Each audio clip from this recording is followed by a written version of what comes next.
William Miller, un ex soldado convertido en agricultor, creyó que la Biblia era la palabra de Dios y decidió no leer otro libro. Las profecías de Daniel lo intrigaron. Razonó que si muchas otras profecías se habían cumplido, también se cumpliría la relativa a la venida de Cristo Jesús. Su estudio de la Biblia lo convenció de que el fin del mundo tendría lugar en 1844 con la purificación del santuario. Miller pensó que la purificación del santuario significaría la purificación o destrucción de la tierra por fuego a la venida de Cristo. Cada vez se convencía más y más que debía contárselo a otros.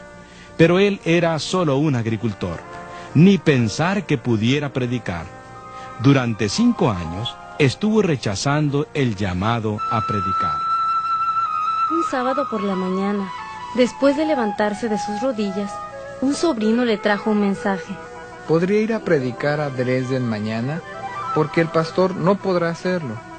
Sin decir una palabra, cayó de rodillas detrás del granero. Oh Dios, no puedo ir. Envía a otro. Estuvo luchando en oración durante 1 hora, pero la respuesta era siempre la misma. Ve y cuéntalo al mundo.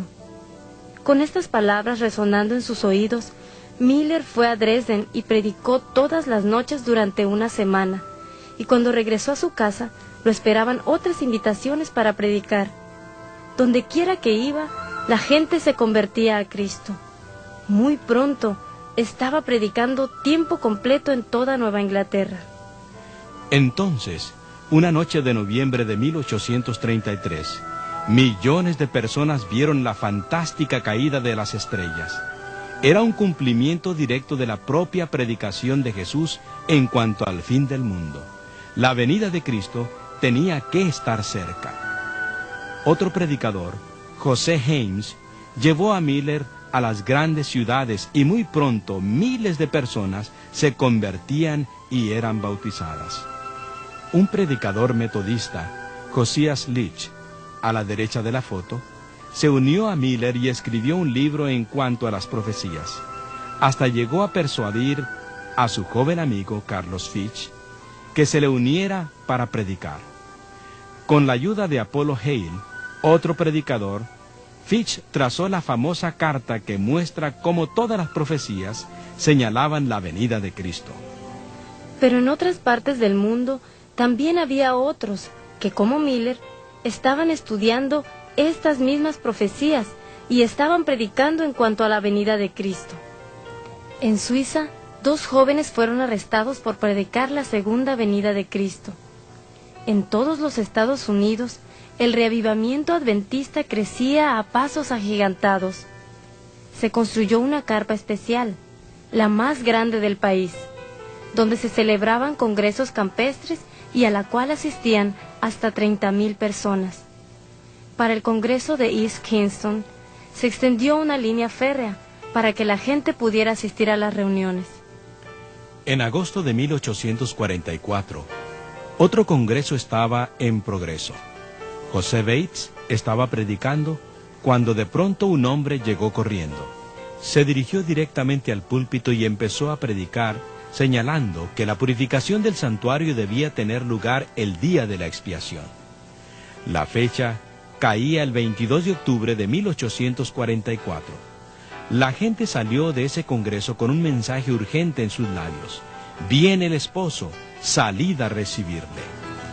Este clamor de medianoche se escuchó desde Nueva Inglaterra hasta Canadá, desde el Atlántico hasta el Pacífico, como si fuera transportado por alas de ángeles. 22 de octubre. Solo faltaban unos días hasta el fin. ¡Qué días tan emocionantes! Mientras más se acercaba la fecha, los comerciantes iban cerrando sus comercios, los sembrados quedaban sin cosechar, las prensas dejaban de correr, los predicadores se fueron a sus casas con sus familias. Afuera, el mundo esperaba en suspenso, temiendo que todo fuera verdad. Cuando llegó la mañana del día 22, la gente se congregó en sus casas y sus iglesias para orar y cantar. Algunos amigos de Miller fueron a las rocas detrás del granero, donde Miller había orado 13 años atrás. El sol salía cada vez más alto, pero Jesús no venía. Pasó la medianoche y, finalmente, había pasado el día 22 de octubre. Jesús no había venido. ¡Qué chasco! Pero Dios no se había olvidado de su pueblo. Esta siembra de papas, aunque había quedado sin cosechar, fue milagrosamente preservada, mientras los otros sembrados alrededor fueron destruidos por plagas. La semana después del gran chasco, Hiram Edson y sus amigos salieron de su casa para visitar y estimular a los otros creyentes en el advenimiento. Después de pasar el granero de Edson, se detuvieron para orar. Todavía luchando por seguir creyendo, derramaron ante el Señor sus sentimientos de chasco. Oraron para recibir más luz hasta sentir que Dios respondería a sus oraciones. Entonces se levantaron de sus rodillas y siguieron caminando, atravesando el campo sembrado de maíz. De pronto, Edson se detuvo. El cielo pareció abrirse ante mi vista, y vi que Cristo tenía que purificar el santuario celestial antes de venir a esta tierra. Inmediatamente Edson entendió el significado de textos bíblicos que surgieron en su mente. Ellos habían malentendido el lugar donde Cristo había de realizar su obra, pero no había error en el tiempo. Edson y sus dos amigos corrieron a la casa y empezaron a estudiar más el asunto y publicaron sus resultados en un periódico de amplia circulación. Mientras tanto, en una iglesia de campo en Washington, New Hampshire, una viuda bautista del séptimo día, Raquel Oaks, había testificado a Federico Wheeler en cuanto a la observancia de los 10 mandamientos, especialmente el sábado. Él predicó en cuanto a esto a su congregación y gradualmente toda la feligresía empezó a guardar el sábado. Thomas Preble escribió un tratado en cuanto a la observancia del sábado, que más adelante atrajo la atención de José Bates. Al escuchar en cuanto a este grupo que guardaba el sábado en Washington, Bates hizo un largo viaje para visitarlos. Después de algunos días, regresó a su casa, luchando con su nueva verdad. Mientras cruzaba el puente para entrar al pueblo de Fairhaven, un amigo lo llamó. ¿Qué noticias trae, Capitán Bates? A lo que Bates respondió: la noticia es que el sábado es el día del Señor. Bates escribió un libro titulado El sábado como día de reposo, una señal perpetua. Este libro llegó a las manos de una pareja de recién casados, Elena y Jaime White, quienes después de mucha oración y estudio empezaron a guardar el sábado en agosto de 1846. La señora White, que de soltera se llamaba Elena Harmon, nació en esta casa del pueblo de Gorham, Maine, en 1827. Mientras todavía Elena era una niña, la familia se mudó a la ciudad de Portland, y allí vivía en una casa de 2 pisos. Los niños de la familia asistían a una escuela en la calle Brackett. Un día regresando de la escuela, Elena sufrió un accidente que cambió su vida completamente. Cuando Elena tenía 12 años, escuchó predicar a Guillermo Miller. Ella creyó que dentro de 4 años se acabaría el mundo. Elena decidió aceptar a Cristo y a los 12 años fue bautizada por inmersión, por propia decisión, en la bahía de Portland. Cuando pasó el 22 de octubre, la familia Harmon quedó tan chasqueada como cualquier otra familia adventista.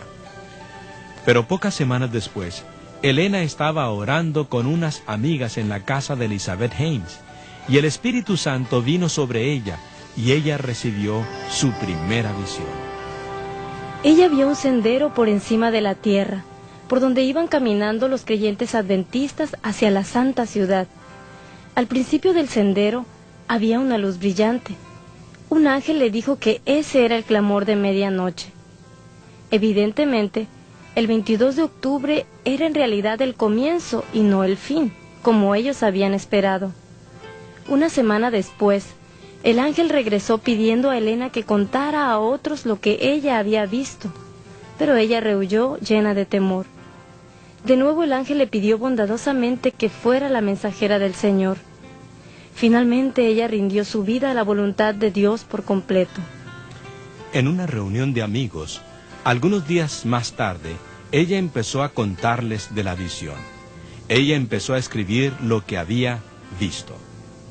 Me pareció que me elevaba más y más, por encima del tenebroso mundo. Miré hacia la tierra para buscar al pueblo adventista, pero no lo hallé en parte alguna. Y entonces una voz me dijo: vuelve a mirar un poco más arriba. Alcé los ojos y vi un sendero recto y angosto trazado muy por encima del mundo. El pueblo adventista andaba por ese sendero, en dirección a la ciudad que se veía en su último extremo.